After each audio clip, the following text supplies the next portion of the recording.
హే ఉదయం నేలేచే ఉన్నావే చుంటానే నువ్వే మొత్తిచ్చేదాకా మంచం దిగనే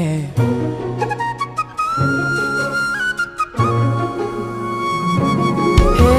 నీతో తాగేస్తూ ఉంటే కప్పు కాఫీ కొంచెం బోరంటూ ఉన్నా కాదా మాఫీ మన గదులు వీరుకువి కానీ మన మనసులు కావే ఎగరడమే తెలియదు గాని ఏ గొలుసులు లేవే నువ్వు అన్న ప్రతి ఒక్క మాట సరిగమ పదని సపాట గుండె కూడా చిందులేసేనంట చూడే ఈ పూట ఓ పుణ్యమేదో చేసి ఉంటానే నేడు నేను నిన్ను పొందానే ఎన్ని జన్మల